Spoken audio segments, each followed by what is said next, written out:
इसरो का GSLV-F10 mission क्या है, तो इसके बारे में हम लोग चर्चा करेंगे। तो GSLV-F10 या earth observation satellite third mission जो है, ये श्रीहरिकोटा से लिफ्ट किया गया था अगस्त 12 को पिछले साल 2021 में।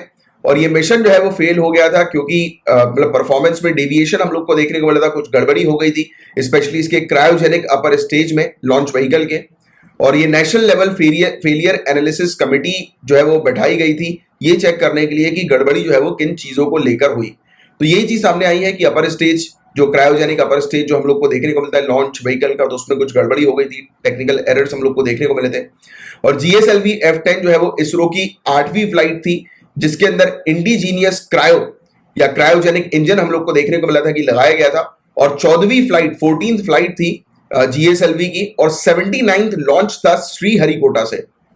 और अर्थ ऑब्जर्वेशन सैटेलाइट नंबर 3 की अगर हम लोग बात करें गाइस, तो ये पहली state of art agile earth observation satellite थी, जिसको रखा गया था जियो सिंक्रोनस ऑर्बिट पर, धरती पर पूरी धरती को ऑब्जर्व करने के लिए, राइट। यानी कि इमेजिंग जो है उसकी निकालने के लिए, इमेजेस निकालने के लिए, धरती के बारे में जो इंफॉर्मेशन है, राइट, चाहे वो डिजास्टर के समय पर उपयोग में ली जा सकती हो, या हमारा जो जो मिशन होते हैं कई बार, राइट, जो हमारे डिफेंस के मिशन होते हैं, तो उसमें भी ये सैटेलाइट जो है वो काफी हेल्प करेगी। क्लाइमेट चेंज में भी काफी हेल्प करने के लिए सैटेलाइट जो है वो बनाई गई थी कि वेरियस इंफॉर्मेशन साइंटिस्ट रिसर्चर को जो है ये प्रोवाइड कराएगी, राइट।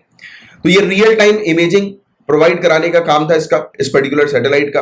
ये नेचुरल डिजास्टर जब भी कभी होता है, आपदा की प्रॉब्लम आती है, तो उसको मॉनिटर करने में हेल्पफुल रहती है ये सैटेलाइट, राइट। जो भी कुछ ऐसे इवेंट्स होते हैं जिसमें तुरंत रियल टाइम बेसिस पर इंफॉर्मेशन यानी कि रियल टाइम बेसिस पर पिक्चर्स चाहिए होती हैं उस लोकेशन की, तो उसमें ये सैटेलाइट काफी मददकारी होती, राइट, जो कि फेल हो गया था ये मिशन। और ये मिशन की लाइफ जो थी वो 10 सालों की हमें देखने को मिली थी, राइट। अब GSLV रॉकेट के बारे में भी जान लो आप। तो GSLV रॉकेट की अगर हम लोग बात करेंगे तो ये जियो सिंक्रोनस सैटेलाइट को लॉन्च करने के लिए रॉकेट उपयोग में लिया जाता है। GSLV मार्क सेकंड भी है, जो कि लार्जेस्ट लॉन्च व्हीकल है, इंडिया के द्वारा बनाया गया लार्जेस्ट लॉन्च व्हीकल। सैटेलाइट को लॉन्च करने के लिए इस व्हीकल का उपयोग किया जाता है, राइट। इसका मतलब ही है, और कहां पर, जियो सिंक्रोनस ऑर्बिट पर इसको जो है वो छोड़ दिया जाता है, जो कि धरती के ऑर्बिट के साथ सिंक्रोनस होता है। जैसे धरती का ऑर्बिट हम लोग को देखने को मिलता है, धरती का खुद का एक ऑर्बिट है, राइट, जिस पर धरती जो है वो चलती है, सूर्य के चक्कर लगाती है, तो वहीं पर ही उसको जो है वो प्लेस कर दिया जाता है, मतलब उसी के पैरेलल एडजेसेंट हम लोग को देखने को मिलता है। जब आप धरती से देखते हैं तो एक ही जगह पर वो सैटेलाइट हमेशा आपको जो है वो नजर आएगी, उसकी लोकेशन एक जगह पर फिक्स्ड हम लोग को जो है वो देखने को मिलती है धरती के ऑर्बिट के सिंक्रोनस में, राइट। तो ये चीज हम लोग को नजर आती है।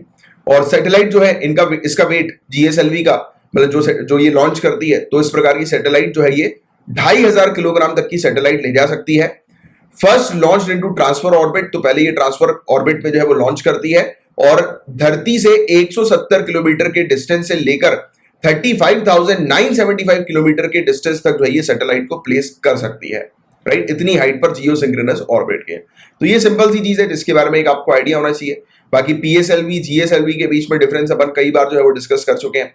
जियो सिंक्रोनस सैटेलाइट जो है वो क्या होती है, सन सिंक्रोनस सैटेलाइट जो है वो क्या होती है, तो इसके बारे में आपको एक छोटी सी जानकारी होनी चाहिए। इसके बारे में भी पहले हम लोग डिस्कस कर चुके हैं। सिंपल सी चीज है, आप तो जैसे कि एक सन सिंक्रोनस सैटेलाइट की बात करें तो आपको ये पोलर एरियाज ध्यान में रखना है कि ये पोलर एरियाज जो हम लोग को देखने को मिलते हैं, धरती का पोलर एरिया जो होता है ना, तो उस पर जो है ये चक्कर लगाती है। और जियो सिंक्रोनस सैटेलाइट हम लोग को इक्वेटर के पैरेलल पर जो है वो देखने को मिलती है। तो ऐसी चीजें, ऐसे डिफरेंसेस जो है वो आप लोग को बस पता होना चाहिए। एक एक कीवर्ड बस ध्यान में रखो, बाकी इन डेप्थ नहीं पूछते, प्रीलिम्स पॉइंट ऑफ व्यू से चीजें जो है वो पूछी जाती है, राइट।